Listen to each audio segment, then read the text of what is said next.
오늘은 인생을 섭리해 가시는 하나님, 인생을 섭리해 가시는 하나님이라는 제목으로 말씀을 선고합니다.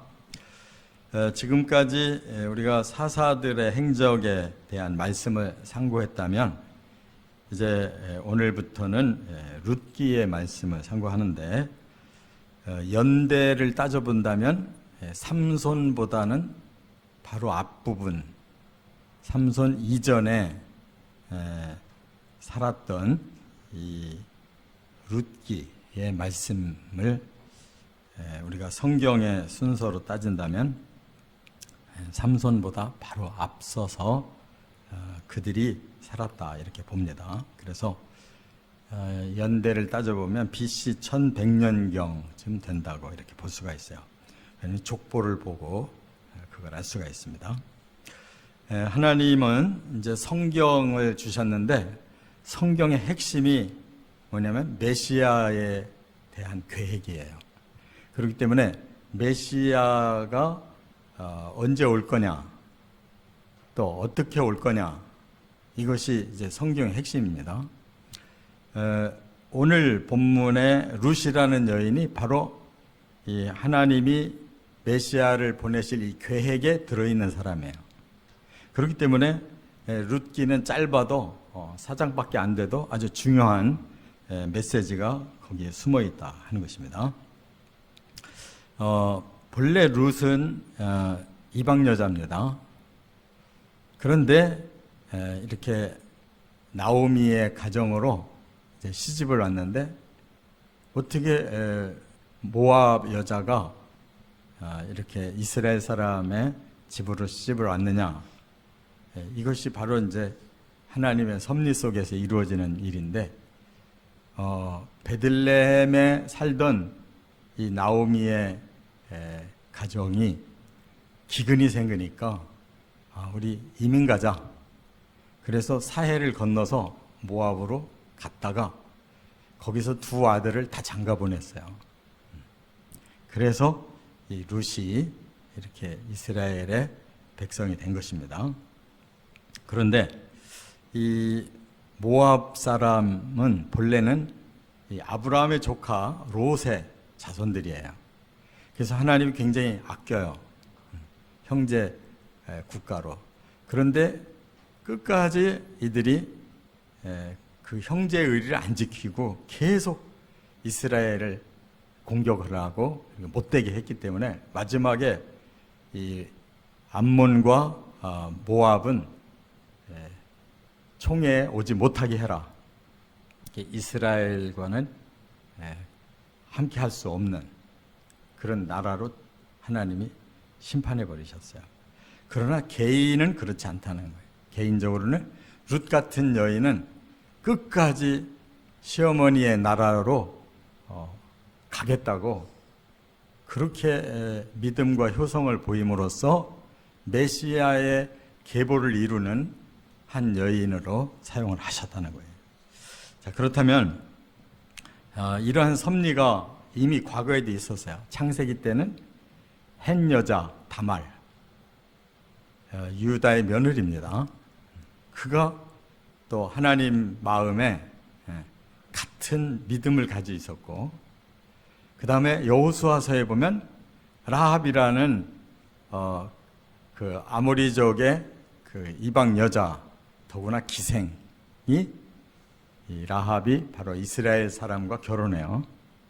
그리고 선민이 이 땅을 정복할 거라고 이미 마음에 믿음을 가지고 협력을 해줬다가 이게 메시아의 가문으로 들어온 거예요. 그리고 이제 세 번째가 룻이 이렇게 메시아의 가문에 태를 여는 한 여자로 쓰임받아요. 그래서 이제 이 끝장 4장에 가보면 4장 21절에 이렇게 마지막에 설명을 해요. 살몬은 보아스를 낳고, 보아스는 오벳을 낳고, 오벳은 이새를 낳고, 이새는 다윗을 낳았다. 증조모가 된 거예요. 성경은 이렇게 정확하고 거기에 맥이 숨어 있다는 것을 우리가 알아야 돼요. 생각 없이 읽으면 아무것도 모르는 거예요. 하나님은 바로 메시아의 뜻을 두시고 예언하시고 그 예언이 이루어지도록 시대마다 한 사람씩 한 사람씩 씨를 통해서 드디어 예수님까지 오게 만들어주셨다는 것을 깨달아야 돼요. 자, 그러면 오늘 제목이 인생을 섭리하시는 하나님이시다 그랬는데 어떻게 이들이 섭리를 해서 이런 결과가 됐는가를 살펴볼 때 첫째는 1절과 2절에 보면 환경을 통해 섭리하셨다는 거예요. 환경. 사람은 환경의 지배를 받습니다. 그래서 환경 때문에 이리저리 이사 다니고 교회도 바꾸게 되고 사람도 만나고 이런 인연이 이렇게 생기는 거예요. 환경이 시작입니다. 본래 이 나오미의 남편 엘리멜렉은 베들레헴 사람이에요. 베들레헴 그러면 바로 유다의 지파하고 나중에 거기서 베들레헴에서 메시아가 온다고 예언이 되어 있거든요. 그러니까 거기 출신이니까 벌써 하나님의 뜻에 뭔가 뜻이 있는 사람이에요. 그런데 기근이 생기니까 되게 똑똑한 사람들이 빨리 떠나잖아요. 먼저 이민 간다. 우리나라에서도 굉장히 가난했을 때 미국으로 머리 좋은 사람들이 많이 이민 갔잖아요. 그와 똑같이 베들레헴 고국에 살아야 될 사람인데 뭔가 하나님이 계획을 가지고 있는 이러한 유다의 집안이고 베들레헴에 사는 사람이라면 쓰임받아야 될 중요한 사람인데 이 사람이 그냥 환경에 져가지고 가버려요. 모압으로. 당시에 모압은 어려움이 없었단 말이에요. 그런데 모압 가가지고 엘리멜렉도 죽고 두 아들도 다 죽어요. 그래서 결과적으로 시어머니 나오미 두 며느리 이렇게 여자들만 남게 된 거예요. 이처럼 우리 사람은 환경이 우리도 모르게 변해가는 때 거기에 우리는 아무것도 모르고 하지만 하나님은 그 속에서 섭리하고 계시다 그 말이에요. 그러니까 본래 베들레헴의 유다 지파며 거기에 메시아의 가문을 지금 이어오고 있는 집안인데 엘리멜렉이 남편으로서 생각이 엉뚱한 딴 생각 가지고 모압까지 갔지만 하나님은 다시 섭리해서 그 사람 베들레헴으로 데리고 들어온단 말이에요. 그래서 그 집안에 메시아가 나오는데 이처럼 하나님이 어떻게 인도하실까? 그것을 알면서 사는 사람은 행복한 사람이고 바로 하나님 앞에 기도하면 하나님 어떻게 인도하시는가를 우리의 마음속에 깨닫게 해주신다는 거예요. 근데 이렇게 깨달음이 없는 사람들은 그냥 왔다 갔다 방황만 하면서 산다는 것을 우리가 깨달아야 됩니다. 두 번째, 3절과 4절에 보면 만남을 통해서 섭리하셨다는 거예요. 바로 모압 땅으로 가서 거기서 10년을 살았는데 두 아들이 다 장가갈 나이예요. 그래서 모압 여자들을 다 만나게 해줬다는 거예요. 그러니까 이 아버지는 굉장히 영감이 없는 사람이에요.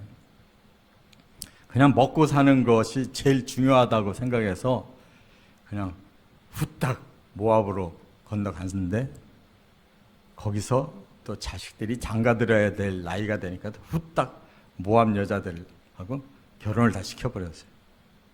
그래서 편안하게 자식들 이제 잘 되고 뭐 먹고 사는 거 문제 없고 이럴 줄 알았는데 다 병들어서 세 아들 아비멜렉하고 그 엘리 뭐야 이름이 하도 시시한 사람이라 이름도 기억 못해. 엘리멜렉하고 두 아들도 다 이름이 시시한 사람들. 이리 세 사람이 남자가 다 죽어버렸어요. 그러면 이제 끝장나는 거잖아요. 끝장나는 거예요. 그런데 이 둘째 며느리 모압 여자잖아요. 그런데도 하나님을 믿어요. 왜? 나오미를 보고 하나님 믿게 된 거예요. 그 10년 이제 시집살이를 통해서 오르반은 하나님 안 믿고 둘째 며느리 룻은 하나님 믿어요.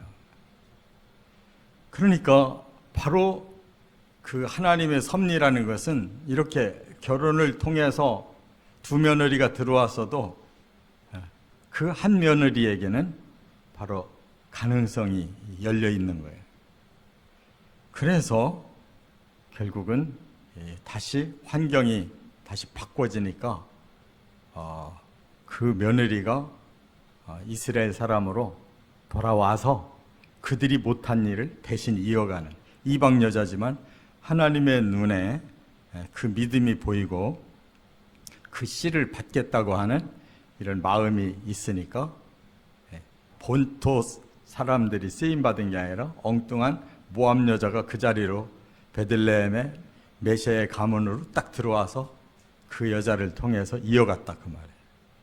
그러니까 될 사람들은 이렇게 하나님을 경외하고 또 그 뜻을 순종하려고 하는 이러한 사람은 이런 만남을 통해서 불가능한 여자가 이스라엘에 들어와서 메시아의 가문에 조상됐다 그 말이에요. 그러니까 우리가 가장 중요한 건 하나님 잘 믿고 볼 일이에요. 우리 당대에 믿는 것 같지만 하나님은 대대로 우리를 인도하면서 끌고 가시는데 우리는 그 중에 한 토막 믿었을 뿐이잖아요.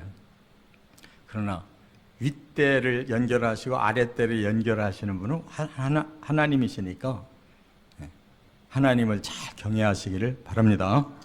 세 번째가 결정적인 거예요. 5절부터 14절에 이렇게 된 가장 중요한 섭리 뭐냐? 선택을 잘해서, 선택을 통해서 두 며느리가 기회가 이제 왔어요. 어차피 시아버지도 돌아가시고 또 그 두 아들이 다 죽게 되니까 세 여자만 남았는데 나오미가 자식이 있다면 뭐 어떻게 이방 땅에서 계대결을 하지 않아도 되고 뭔가 집안이 같이 움직일 수가 있는데 나오미 입장에서 보니까 자기는 완전 실패한 여자잖아요.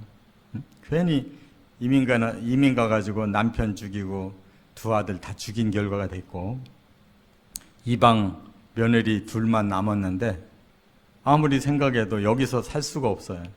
그래도 고향으로 돌아가고 고향이 다시 이제 살기가 괜찮아졌다는 소문을 듣고는 가야 되겠어요. 그런데 두 며느리가 눈에 걸려요. 저 모압 여자들이 이스라엘에 가본들 환영받지도 못할 거고 또 자기 집안 망한 집안에 가가지고 고생만 할 거고 그러니까 적극 권해요. 너희는 친정들 가가지고 다시 인생 출발해라. 처음에는 큰 며느리 오르바도 아닙니다 했는데 나중에 여러 차례 권하니까 그럼 순종하겠습니다 하고 친정으로 가버려서 그 여자는 영원히 모압 사람으로 끝나요. 그러나 둘째 며느리 룻은 아닙니다. 저는 이미 이 집안에 시집을 왔기 때문에 이 집안 사람이니까 어머니 가시는 곳에 가고 어머니 하나님을 내 하나님으로 믿고 어머니를 지극히 잘 섬기겠습니다. 죽어도 가겠다는 거예요. 그러니까 그 여자가 바로 모든 걸 알고 선택한 건 아닌데 자기의 도리를 알고 선택한 거예요. 자기는 이 집안의 며느리고 그 불쌍한 시어머니 나오미만 남아가지고 돌아가게 할 수가 없는 거예요. 그러니까 사람이 됐잖아요. 믿음도 생겼고 어머니에 대한 효성을 다 하고 싶은 거니까 바로 그 여자가 이스라엘로 귀화하니까 바로 그 태를 통해서 메시아의 가문을 일으키는 사람을 만나게 하시고 그렇게 성사를 시켜주셨다 그 말이에요. 그러니까 하나님만 아시잖아요. 유다 지파의 베들레헴 출신이 메시아의 집안인데 거기에 이렇게 멀리 모압으로 떠나갔던 집안이지만 하나님이 다시 회복시켜 주실 수 있는 그 조건이 바로 이렇게 하나님을 선택하고 베들레헴 선택하고 다시 제자리로 와서 시작하겠다는 여자를 하나님은 받아들여 주셔서 모든 게 전화위복되잖아요.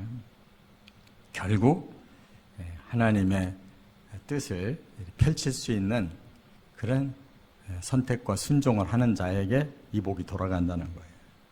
그래서 우리는 이처럼 우리 환경을 우리 마음대로 하는 것 같아도 하나님 섭리가 있습니다. 또 우리가 사람들을 만나는 것이 의도적으로 만났다 헤어졌다 다 자기가 다 하는 것 같은데도 그게 아니고 하나님 연결해 주시는 거예요. 그리고 뭔가 내가 결정하고 가는 거 모르지만 바른 방향으로만 우리가 선택한다면 그 사람은 꼭 쓰임 받는다. 이런 하나님의 섭리 원리를 아시고 하나님 잘 믿고 하나님 뜻을 물어가면서 이 길을 가시기를 주의 이름으로 축원합니다.